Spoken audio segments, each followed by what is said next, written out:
오늘 하나님 말씀은 요한복음 20장 19절에서 22절까지 말씀입니다. 제가 봉독합니다. 이날 곧 안식구 첫날 저녁 때에 제자들이 유대인들을 두려워하여 모인 곳에 문들을 닫았더니 예수께서 오사 가운데 서서 이르시되 너에게 평강이 있을지어다. 이 말씀을 하시고 손과 옆구리를 보이시니 제자들이 주를 보고 기뻐하더라. 예수께서 또 이르시되 너에게 평강이 있을지어다. 아버지께서 나를 보내신 것 같이 나도 너희를 보내노라.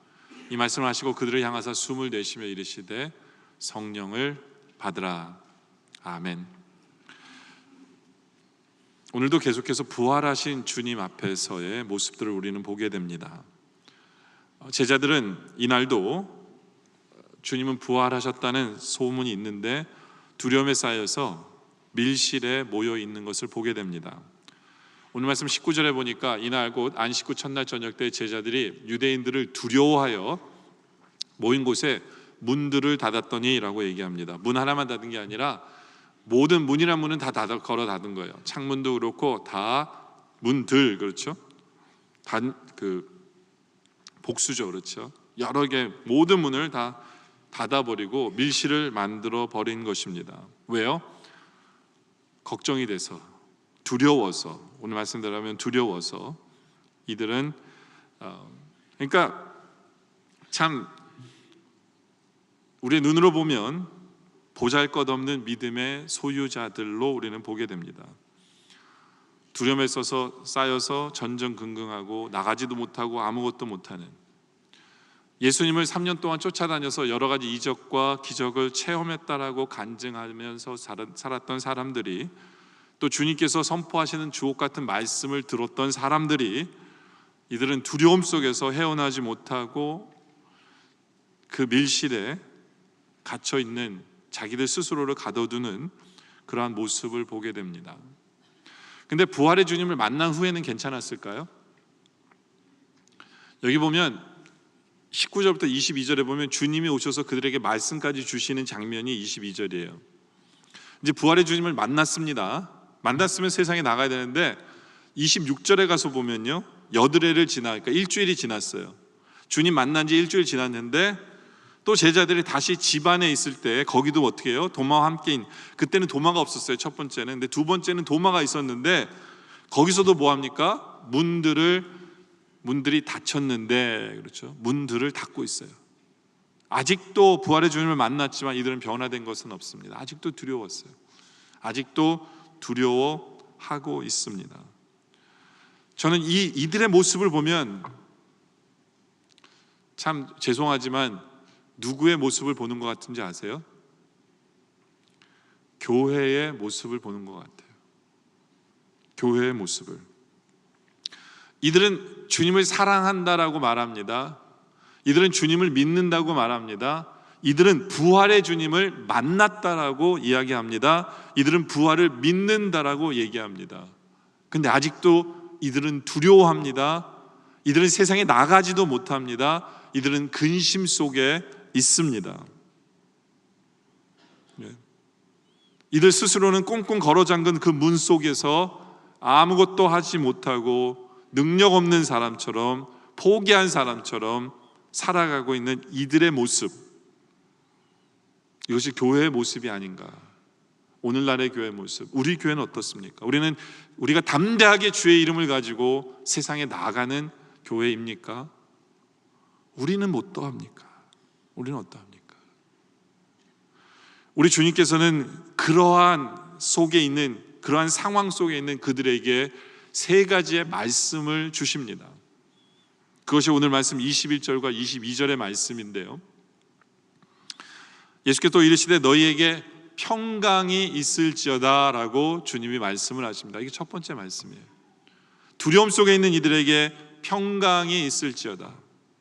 두 번째로는 아버지께서 나를 보내신 것 같이 나도 너희를 세상에 보내노라, 나도 너희를 보내노라 라고 두 번째 말씀을 해 주십니다. 세 번째 말씀은 이 말씀하시고 그들을 향해서 숨을 내쉬며 이르시되 성령을 받으라 라고 주님 말씀하세요. 평강이 있을지어다, 너희를 보내노라, 성령을 받으라 라고 말씀하셨는데, 이게 첫 번째 부활하신 주님의 모습이에요. 그 밀실 속에서. 근데 제자들은 아직도 평강이 없고, 제자들은 아직도 세상에 나가지 않았고, 제자들은 아직도 성령을 받지 못했어요. 그럼에도 불구하고 주님의 말씀이 선포된 후에 결국에는 시간이 나중에 지나서 봤을 때 이들에게는 평강이 있었고, 이들은 세상에 나갔고, 이들은 성령 충만한 삶을 살았어요. 그렇죠? 우리 생각엔 말씀 떨어지자마자 뭔가를 기대할지 모르지만 그것은 아니에요. 말씀이 선포됐으면 그것으로 이미 능력은 시작되어진 거죠. 이들의 복은 시작된 것이죠. 주님께서는 세 가지의 복으로 이들에게 내리십니다. 오늘 우리 교회에도 이 세 가지의 복으로 우리 주님께서 말씀을 주십니다. 그래서 오늘 설교 제목이 부활하신 주님이 우리에게 하신 세 가지의 말씀입니다. 첫째 무엇이냐? 아까도 말씀드린 대로 평강이 있을지어다 라고 21절에 우리에게 말씀하시죠. 너에게 평강이 있을지어다. 우리는요, 사방을 돌아보면요, 다 근심된 부분들이 한두 가지가 아니에요. 그렇죠?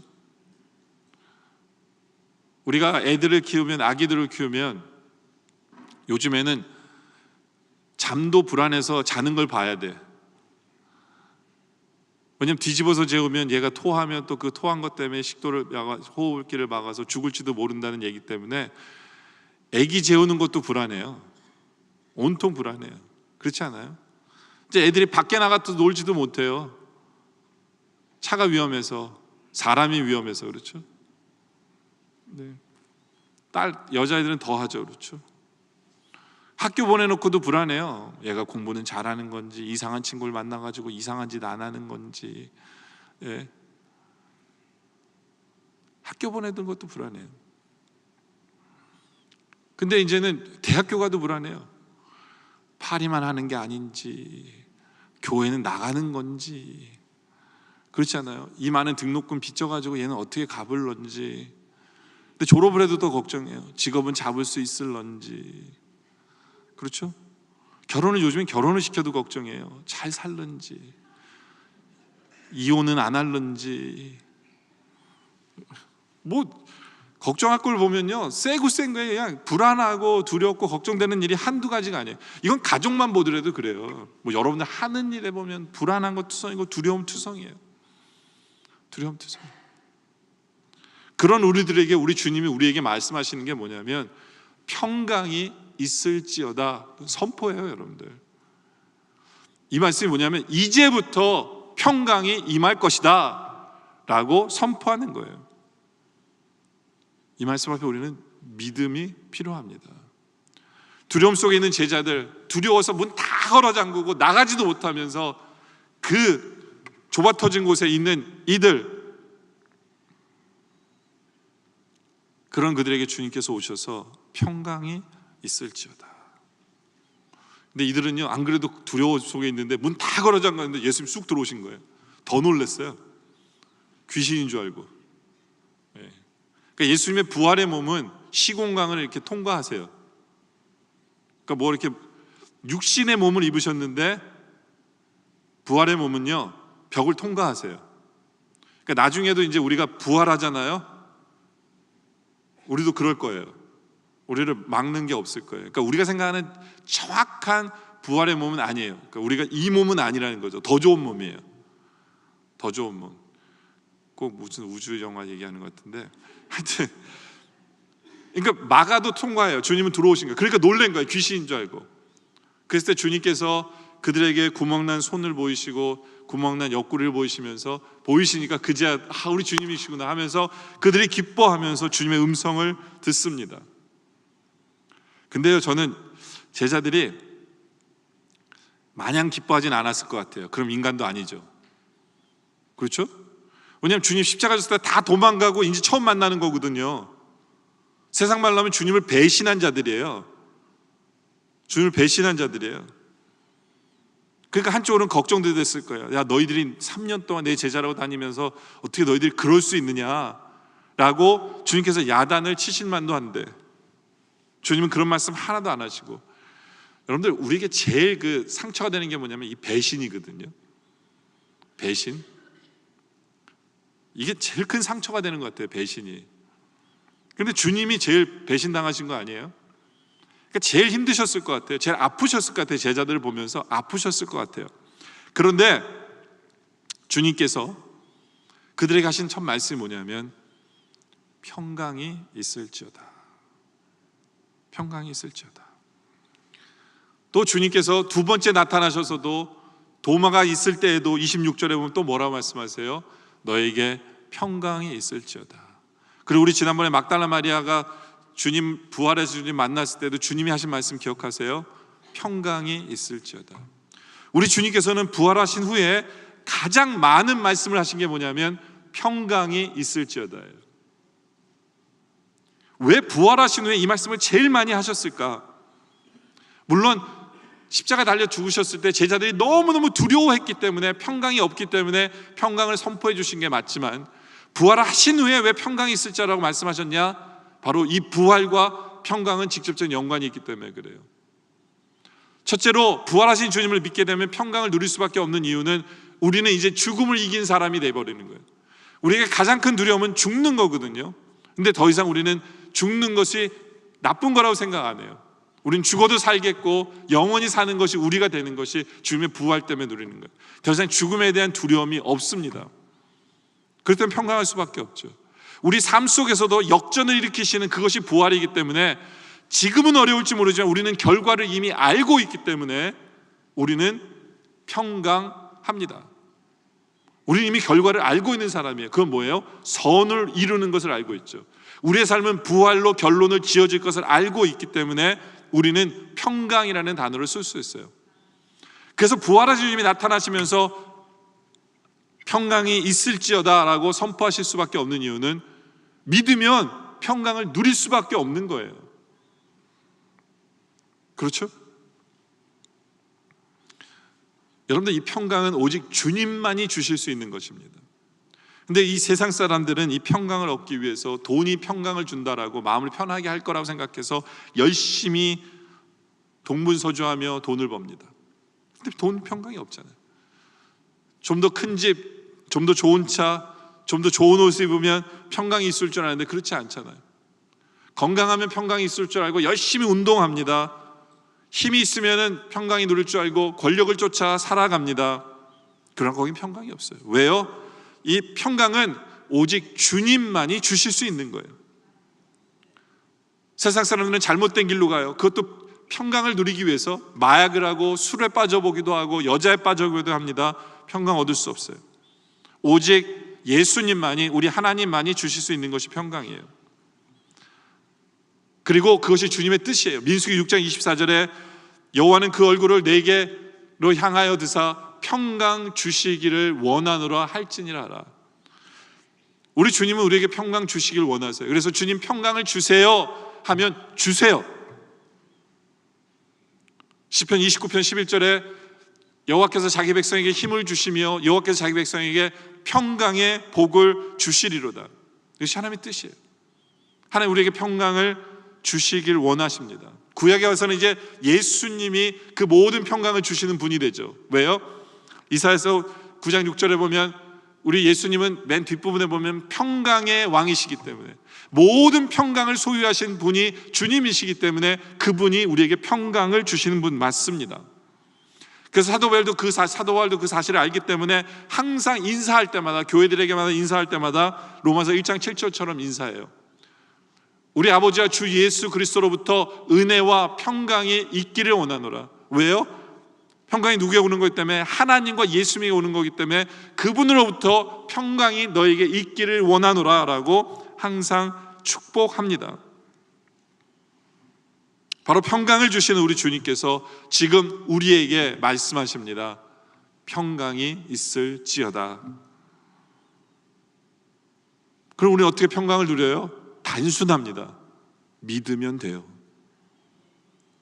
평강이 있을지어다 그러면 아멘하고 저 평강 지금부터 있습니다 하고 살면 평강을 누리게 되는 거예요. 어거지라고 생각할지 모르지만 그게 맞습니다. 네. 뭐 대단한 일을 할 게 아니에요. 주님 믿고 주님과 함께하면 주님 주시는 평강 속에 살아가요. 톨스토이가 그랬어요. 유명한 작가 톨스토이는 원래 귀족 출신이에요. 온갖 부귀와 영화를 누리고요, 작가로도 출세했어요. 사람들이 칭찬합니다, 작가로서도. 근데 마음에 불안한 거예요. 죄 때문에, 죽음 때문에 공포와 불안 속에 살아요. 근데 시골길을 걸어가는데 어떤 노인을 만나요. 시골 노인을 만나는데, 일하고 있는 노인을 만나는데 얼굴이 너무 평안한 거예요. 너무 행복해 보이는 거예요. 그래서 물어봤어요. 아니, 평화의 비결이 뭡니까? 그랬을 때 이 노인이 뭐라 그랬냐면, 하나님을 의지하고 살기 때문에 너무 기쁩니다, 이런 거예요. 이 말을 들은 톨스토이가 그날부터 진지하게 하나님을 찾기 시작합니다. 그 후 결국에는 하나님을 만나게 되고, 과거의 불안과 공포가 사라졌고, 그러면서 하나님을 아는 것이 이게 제대로 사는 것이다라고 고백을 합니다. 그거예요. 하나님을 믿으면 돼요, 제대로. 네. 무슨 경이로운 사건이 벌어져 가지고 평화를 누리는 게 아니에요. 주님이 주시는 거예요. 한 성도가 직장 생활하는데 악의적인 루머가 도는 거예요, 그 사람에 대해서. 그러니까 분해서 잠을 이룰 수가 없어요. 당장이라도 사표를 써내고 던지고 싶은데, 그래서 너무너무 힘들어서 가까운 기도원에 가서 울면서 하나님께 기도했어요. 하나님, 너무 억울합니다. 어쩌면 이렇게 없는 말을 사람들이 만들어내서 저를 힘들게 합니까? 네? 그렇게 한참을 기도하는데 성령님께서 이렇게 얘기하시는 것 같아요. 그럴 수도 있지. 그럴 수도 있지. 솔직히 저는 위로는 안 됐을 것 같아요. 딴 사람들도 그렇게 얘기할 것 같아요. 그럴 수도 있지 뭐. 근데 기도하는데 그럴 수도 있지, 성령님께서 그 얘기 해주시는데 마음이 그냥 평안이 오더래. 평안이 오더래. 맞아, 그럴 수도 있지 뭐. 그럴 수도 있지. 예. 여러분들, 주님이 주시는 평강은요, 우리가 이래야만 평강을 누릴 수 있어, 이래야만 평강을 누릴 수 있어, 그런 게 아니에요. 주님께서 우리에게 평강을 선포하시는 순간 우리가 믿음으로 모든 것을 바라보기 시작하면요, 다 그 안에 평강이 있을 수밖에 없어요. 베드로전서 5장 7절에 보면, 너희 염려를 주께 맡기라, 이는 그가 너희를 돌보심이라. 뭐가 더 필요합니까? 주님이 우리를 지켜주신다는데, 주님이 우리를 돌보신다는데 도대체 뭐가 더 필요해요? 그렇죠? 예레미야서 17장 8절에 그는 물가에 심겨진 나무가, 그게 바로 우리예요. 우리가 물가에 심겨진 나무예요. 그래서 그 뿌리를 강변에 뻗치고 살아요. 그 때문에 더위가 올지라도 두려워하지 않아요. 왜요? 우리는 주님의 은혜 속에 들어와 있기 때문에 걱정이 없어요. 그 잎이 청청해요. 가무는 해도, 딴 데는 다 가물을지라도 우리는 주님의 그 은혜의 강물 속에 뿌리를 받고 있기 때문에 우리는 어떻게 돼요? 걱정이 없고 결실이 그치지 아니할 수밖에 없어요. 그것이 우리의 삶의 결론이에요. 삶의 결론이에요. 이렇게 될 수밖에 없는 것이 우리 인생이에요. 그 때문에 우리 모두가 평강을 누릴 수밖에 없는 우리 되기를 원합니다. 두 번째는 나도 너희를 보내노라 라고 주님 말씀하시죠. 21절에 아버지께서 나를 보내신 것 같이 나도 너희를 보내노라. 어떻게 보면 이게 축복의 말씀일까라고 생각되기도 힘들어요. 왜냐하면 하나님이 예수님을 보내신 게 뭐예요? 십자가지라고 보내셨는데 이게 축복의 말씀일까? 그런데 우리 주님이 나도 너희를 세상에 보내노라 라고 하시는 이 말씀은 축복의 말씀이에요. 왜냐하면 우리에게 사명을 주시는 말씀이기 때문에. 여러분들, 우리 인생이 언제 제일 힘든 줄 아세요? 내가 뭐 하면서 살아야 될지 모르는 게 제일 힘들어요. 내가 지금 어디로 가고 있는지 모를 때가 제일 힘들어요. 그런데 주님께서 우리에게 사명을 주시잖아요. 제일 익사이딩하고 제일 행복하고 제일 기뻐요. 이것만한 축복이 없어요. 물론 제자들은 그렇게 얘기할 수 있어요. 주님, 지금 두려워서 나갈 수도 없는데 우리를 보낸다라고 축복의 말씀이라고 주님 하십니까? 근데 나가보면 알 거예요. 이게 얼마나 큰 축복인지. 우리에게도 말씀하세요. 우리를 보내신다고, 세상에. 왜요? 왜 보내는 거예요? 주의 영광을 위해서, 영혼 구원을 위해서 보내는 사명을 우리에게 말씀하시는 거예요. 우리를 그래서 세상에 보내세요. 근데 문제는 이제 우리가 그 역할을 잘 하느냐가 문제인데, 그죠? 여러분들, 초콜릿이라는 영화를 보신 분이 있으세요? 꽤 오래전 얘기예요. 유럽 영화인데 막 바람이 부는, 폭풍이 부는 날, 영화의 시작이 그래요. 사람들이 이제 다 교회로 이제 몰려들기 시작해요. 이렇게 피신해서 오는데, 그 시장 레너드 백작이라는 사람이 그 교회에서도 굉장히 높은 직분을 갖고 있는 분이에요. 그 사람들이 막 들어오니까 이제 안내 역할도 하고, 누가 교회 왔나 도 눈도장도 찍고 막 이렇게 하고 있었어요. 그러니까 사람들이 다 모이니까 이제 새로운 신부가 설교를 합니다. 설교 내용이 진리는 어디서 찾아야 합니까? 라는 거예요. 어떤 면에서 그것이 이 영화의 주제이기도 해요. 진리를 어디서 찾아야 합니까? 근데 답이 엉뚱해요. 답이. 그러니까 우리는 진리를 교회에서 찾고 뭐 예수님을 통해서 찾아야 한다고 생각할지 모르지만, 여기서는 초콜릿을 통해서 진리를 찾아요. 영화가 초콜릿인데, 이게 어떻게 됐냐면, 이제 폭풍이 막 불고 하니까 짐을 싸가지고 어떤 모녀가 이 교회 안에 들어와요. 교회 안에 들어와요. 그래서 이 마을로 이사를 왔는데, 교회 옆에 오랫동안 방치되어졌던 상가가 있는데, 그 상가에다가 이 모녀가 초콜릿집을 연대요. 근데 그때가 하필이면 뭐냐면 사순절 기간이에요. 사순절 기간. 그러니까 이 시장이 새로 이사를 온 사람에게 질문을 해요. 교회 다니세요? 그랬더니 교회 안 다닌대. 근데 교회에서 나는 종소리는 너무 좋대. 그 시장이 화가 나서 당신을 위한 반주인 줄 아냐고. 근데 더 마음에 안 드는 게 뭐냐면 사순절 기간 동안에 초콜릿을 팔겠다는 거예요. 초콜릿 장사니까. 그러니까 금식하며 세상의 쾌락과 멀리하며 살아야 되는데 초콜릿을 파는 여자가 사순절 기간에 온 거예요. 그러니까 시장이 너무 싫어요. 이 사람들 너무 싫어요. 근데 이 시장이 바로 교회의 모습인 거예요. 교회를 상징해요. 교회를 상징해요. 근데 문제는 이 초콜릿 파는 여자가 초콜릿을 나눠주기 시작하면서 마을이 바뀌기 시작해요. 오랫동안 40년 동안 얘기 안 하던 사람들이 초콜릿을 서로 먹으면서 얘기를 하기 시작해요. 초콜릿을 가지고 선물을 주면서 사랑을 고백하기 시작해요. 초콜릿을 먹으면서 젊음을 회복하는 사람들도 나타나요. 내가 이렇게 살면 안 되지. 예? 불화했던 모녀들이 얘기를 하기 시작해요. 그러니까 이 초콜릿 하나로서 그 마을이 변화되기 시작하는 거예요.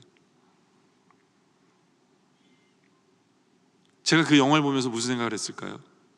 이 감독이 이 말을 하는구나. 교회가 초콜릿보다도 못하다 라는 얘기를 하는 거예요. 그러니까 엄밀히 보면 좋은 영화가 아니에요. 좋은 영화가 아니에요.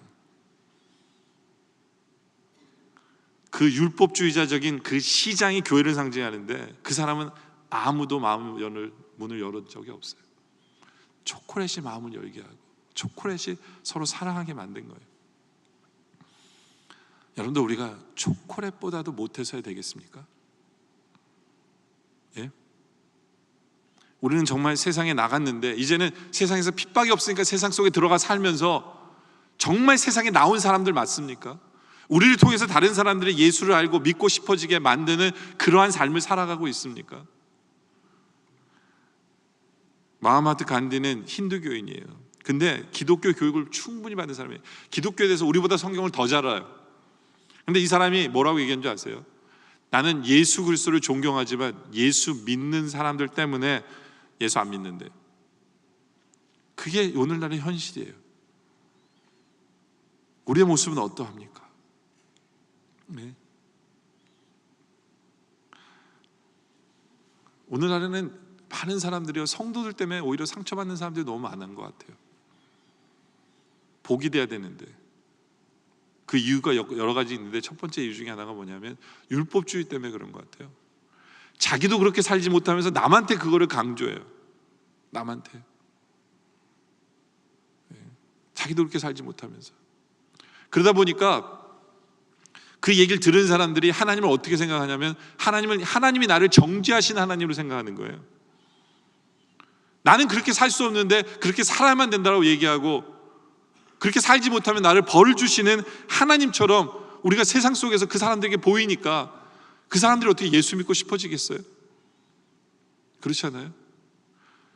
여러분들 물론 우리 교회는 안 그렇지만, 그리고 안 그러길 바라지만,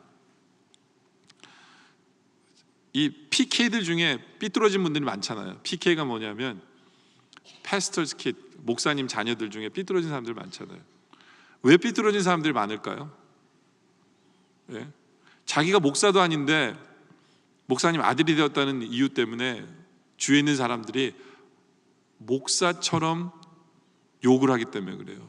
그 도덕심 같은 거, 신앙생활 모습도 목사의 아들로서 살아가기를 원하는 어떤 그러한 테두리를 씌워주니까 견디지 못하는 거죠. 그러면서 정죄하고 하다 보니까 견디지 못해서 결국엔 팍 뛰어나가는 거잖아요. 그렇지 않아요? 저도 목사의 아들로 자란 사람이에요. 그래서 목사의 아들로 자랐기 때문에 제가 우리 애들을 키우면서 한 가지 결심한 게 뭔지 아세요? 나는 우리 애들한테는 목사가 되지 말아야지. 이게 제 결심이었어요. 이해가 되세요?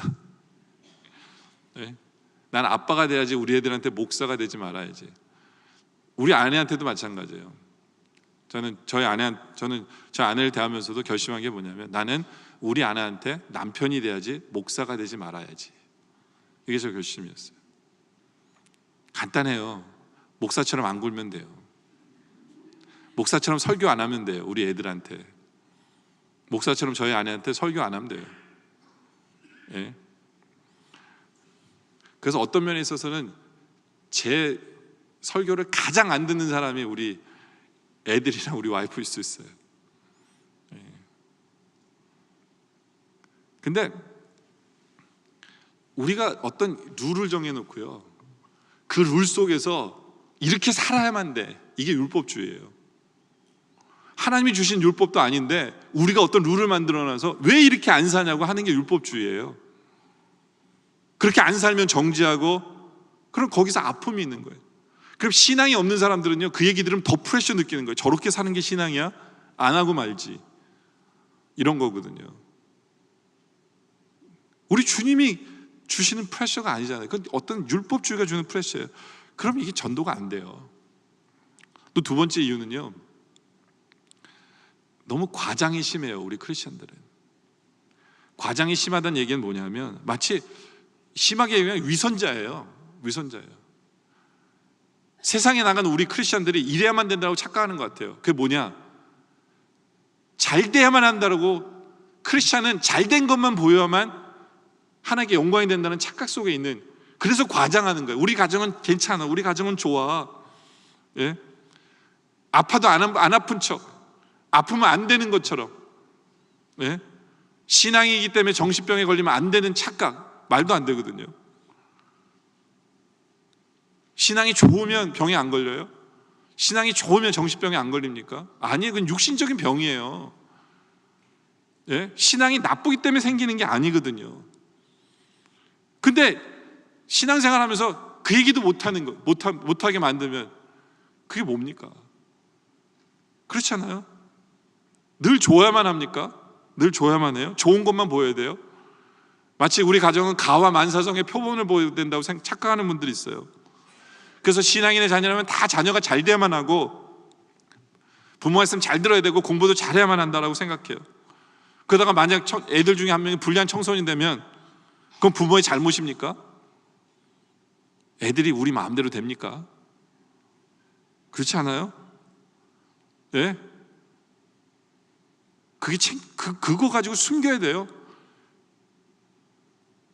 여러분들 예전에 Purpose Driven Church 하고 계시는 릭 워렌 목사님 있잖아요. 그분 아드님이 우울증 환자였어요. 근데 우울증 때문에 자살을 했거든요. 그래서 미국 신문에는 그냥 간단하게 그냥 이렇게 이 신문에 났었는데, 더 문제 삼고 더 떠들었던 사람들이 누군지 아세요? 우리 한국 분들이에요. 우리 한국 분들은 그게 왜 목사의 아들이 그럴 수 있느냐부터 시작해서, 목사를 욕하고, 어떻게 저러면서도 목회할 수 있느냐, 여러분들 우울증은요, 이 몸 자체가, 머리 자체가 자살을 향해서 만들어요. 병이에요. 이게 암 같은 거예요. 그게 뭐 교육을 잘해서 뭐 그런 게 아니거든요. 병이에요. 그 아들이 그러면 목사가 자격도 없는 거예요? 그런 거 아니잖아요. 근데 우리 한국 성도들은 잘된 것만 보여야만 그게 세상 속에서 하나님의 영광을 위한 거라고 생각해요. 정말 그럴까요? 여러분들 저희 교회는 간증 집회 안 하잖아요. 그죠? 왠지 아세요? 간증 집회하고 나면 말하는 사람은 자기는 되게 좋을지 모르지만 듣는 우리들은 자괴감을 가져요. 저 사람은 나랑 뭐가 틀려서 저 사람은 저렇게 잘 됐고 난 아직도 안 되고 있을까? 저것만이 신앙생활을 저렇게 사는 것만이 신앙생활이 제대로 된 신앙생활일까? 이런 생각을 해요. 근데요, 솔직히 앞에서 간증하는 분도요, 앞에서 자기 좋은 얘기만 해서 그렇죠, 자기 그 사람도 좀 힘든 게 있어요. 모든 게 다 해피엔딩이 아니에요. 여러분, 진짜 간증은요, 내가 얼마나 지금 힘든가가 진짜 간증해야 돼요. 여러분, 우리 예수님이 부활하셔서 제자들에게 처음 나타나셔서 뭘 보여주셨어요? 요한복음 20장 20절에 이 말씀하시고 손과 옆구리를 보여주셨어요. 그게 주님의 간증이에요. 주님이 자랑하신 것도 아니에요. 주님의 자랑이 먼저가 아니에요. 주님이 얼마나 대단하신 분인가를 쇼오프하는 게 먼저가 아니에요. 정말 두려움 속에 떨고 있는 제자들에게 연결이 되기 위해서는, 그들과 뭐 통하는 게 있기 위해서는 주님이 얼마나 힘드셨는가, 얼마나 괴로우셨는가, 그거를 보여주는 것이 이게 시작이에요. 주님도 그렇게 시작을 하세요. 근데 우리들은 자꾸 착각하는 것 같아요. 내가 얼마나 잘났는지를 보여야 전도가 되고 하나님께 영광이 된다고 착각하는 것 같아요. 그렇지 않아요. 과장하지 마세요. 솔직하세요. 내가 얼마나 힘든지, 내가 얼마나 괴로움이 나에게 있는지 솔직하시라는 거예요. 그래야 하나님이 역사하시면 그 역사가 보여지죠. 여러분들 이미 잘 됐는데 더 이상 하나님이 어떤 역사를 사람들에게 보일 거예요? 그렇지 않아요? 솔직하세요. 여러분의 찔린 손과 옆구리를 보이세요. 여러분의 상처를 보이세요. 그게 세상에 나간 우리들이 할 일이에요.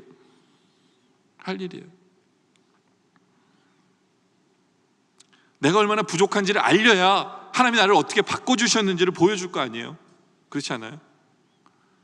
그러니까 똑같은 얘기인지 모르지만 세 번째로 사람들에게 이 상처를 주는 게 뭐냐면 신앙 좋은 척해요. 내가 신앙이 얼마나 좋은 척해요. 예? 그게 얼마나 상처를 주는지 아세요?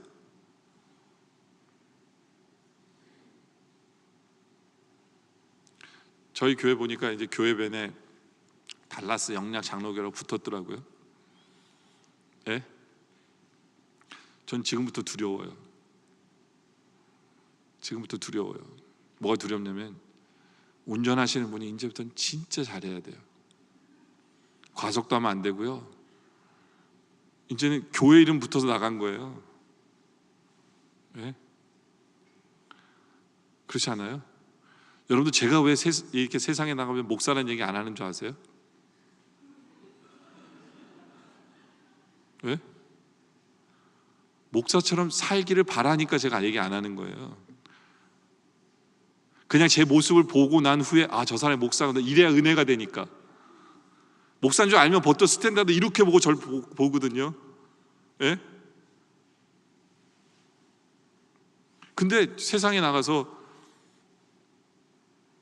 자기 소개를 그렇게 하시는 분들이 있어요. 어느 교회 집사입니다, 장로입니다, 목사입니다. 우리가요, 정말 내 신앙의 모습이, 나의 삶이 신앙인처럼 살아가고 있는지 정말 돌아볼 필요가 있어요. 나의 삶을 통해서, 내 삶을 통해서 저 사람이 예수 믿고 싶어지게 만드는지, 정말 잃어버린 영혼을 위해서 세상으로 이제 가라고 부름을 받은 사명을 받았는데 나는 그런 척하면서 전도하려고 하는 건지, 과장된 말로써 그 사람을 전도할 수 있다고 착각하는지, 내가 알고 있는 율법을 가지고 저 사람에게 대입하면서 저 사람도 그거 가지고 예수를 믿고 싶어지는 마음이 생기는지 우리가 돌아볼 필요가 있어야 돼요. 우리 주님은 상처난, 구멍난 손을 보이시고 옆구리를 보이시면서 이야기를 시작하셨어요. 이것이 우리의 모습이기를 원합니다. 그래서 우리를 통해서 세상에서 방황하는 잃어버린 영혼들이 주님을 믿고 싶어지는 그러한 삶을 살아가는 우리의 모습이기를 원합니다. 세 번째로는 우리 주님께서 우리에게 말씀하세요. 성령을 받으라 라고 말씀하세요. 22절에 성령을 받으라. 근데 재밌는 게 뭐냐면 그들을 향해서 숨을 내쉬며 이르시되 성령을 받으라. 그러니까 이거예요. 그리고 성령을 받으라. 이런 코미디가 어디 있어요, 그죠? 우리 주님도 굉장히 리액션이 이렇게 좀 이렇게 그러신 분일까요? 왜 이러셨을까요? 네? 근데 제 생각엔 주님이 그냥 성령을 받아 이렇게 안 하셨을 것 같아요. 모든 숨을 해서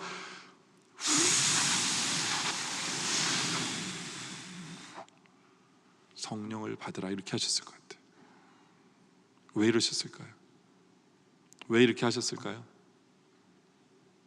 왜냐하면 성령을 주시는 분이 예수님임을 알려주시는 거예요. 그리고 그들에게 확신을 주고 싶은 거예요. 내가 지금 너희에게 성령을 주는 사람이고 너희는 성령을 받을 거야 라는 확신을 주시기 위해서 행동으로 보여주신 거예요. 행동으로. 왜냐하면 이 성령을 받는 것만큼 축복이 없기 때문에. 그래서 누가복음 11장 13절에 너희가 악할지라도 좋은 것을 자식에게 줄 줄 알거든 하물며 너희 하나님 아버지께서 구하는 자들에게 성령을 주시지 않겠느냐. 이게 무슨 얘기예요? 구하라 그러면 주실 것이요 두드리라 그러면 주실 것, 이런 얘기 하시다가 너희 기도하면 하나님이 응답해 주실 거야. 그러다 결론이 뭐냐면 너희가 달라는 거 하나님은 주시는데 뭘 주시느냐? 성령 주실 거야. 왜요? 이게 제일 좋은 거니까. 그거예요. 성령 주실 거야. 그러면서 요한복음 16장 17절에 이렇게까지 얘기하세요. 그러나 내가 너에게 실상을 말하노니 내가 떠나가는 것이, 예수님이 떠나는 게 오히려 너에게 유익하대요. 아니요, 주님이 떠나는 게 어떻게 유익해요?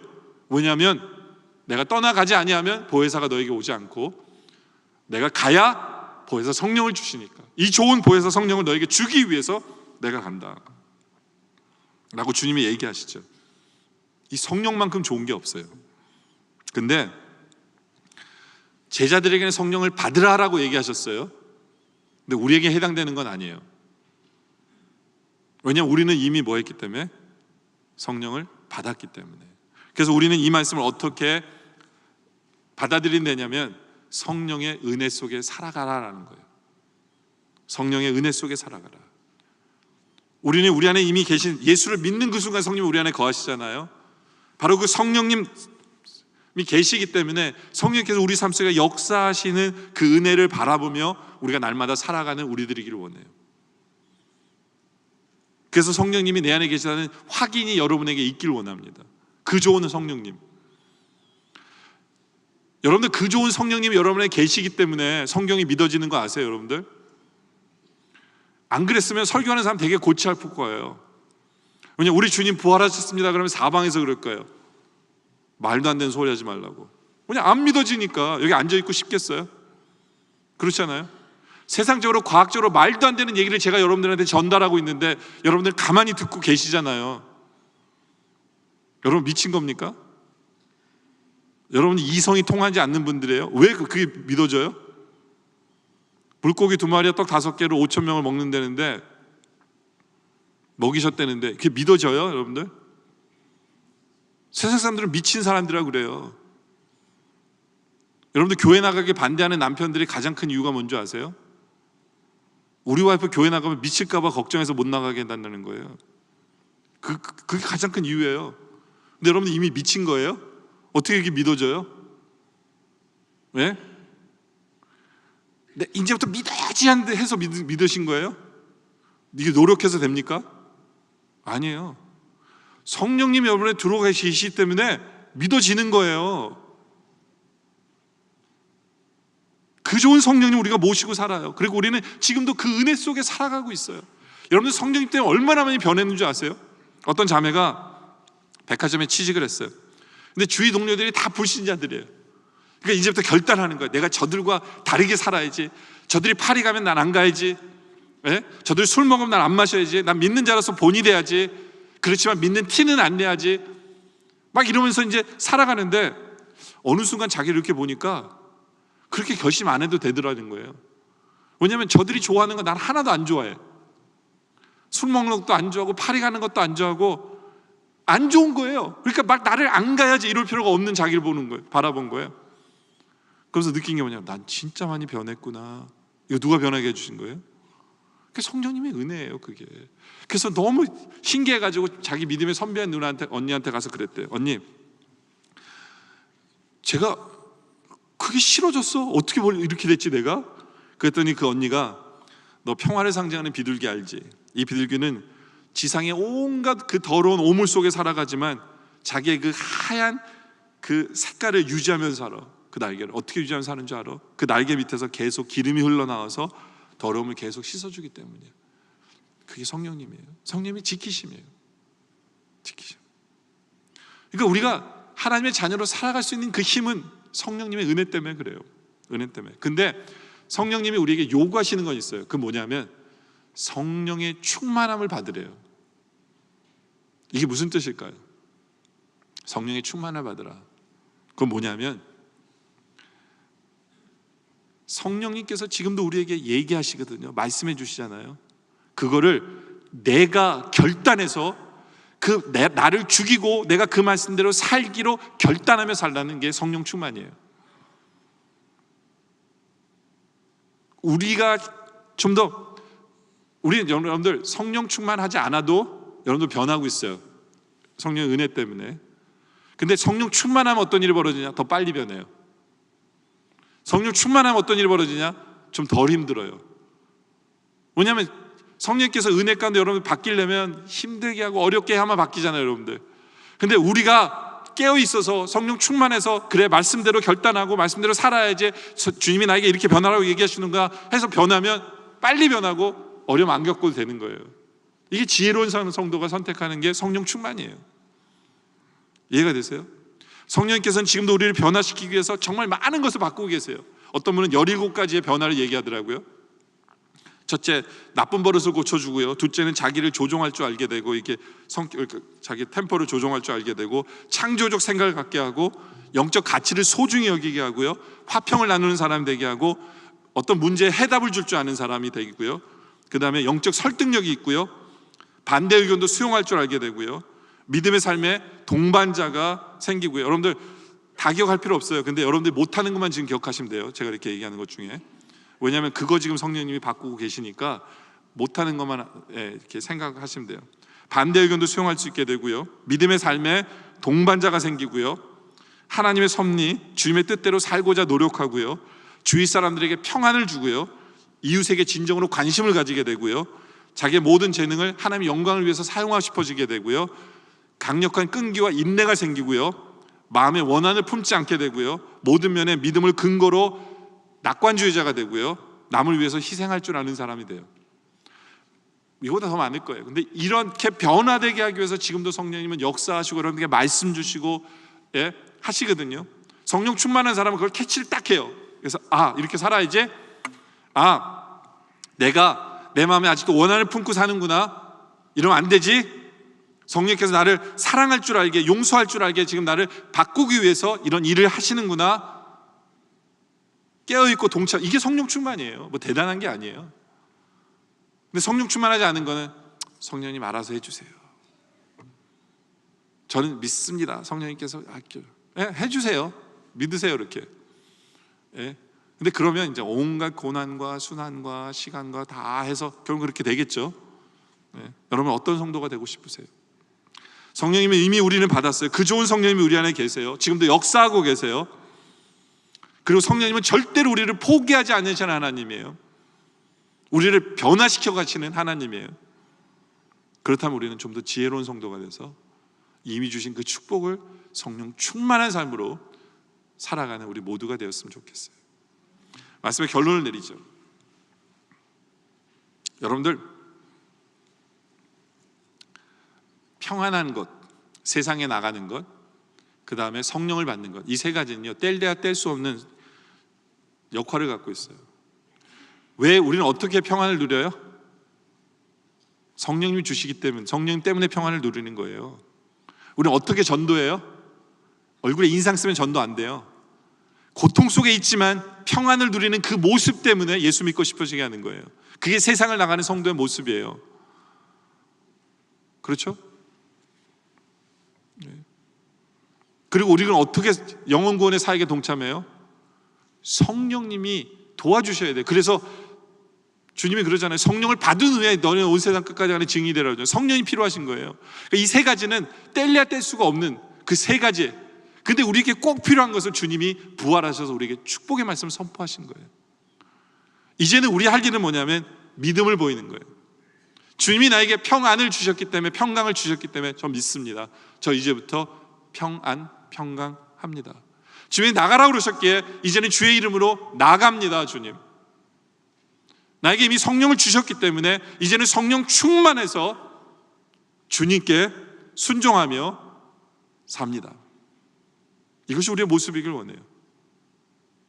그래서 지금의 나의 모습은 두려워서 밀실해서 나가지도 못하고 아무것도 못하는 그러한 사람일지 모르지만 이제는 믿음으로 말씀을 받음으로 말미암아 주의 뜻을 이루고 세상에 나가서 빛과 소금의 역할을 감당하는 그런 성도로서 변화되는 우리 모두가 되어지시기를 주님의 이름으로 축원합니다. 기도드리겠습니다.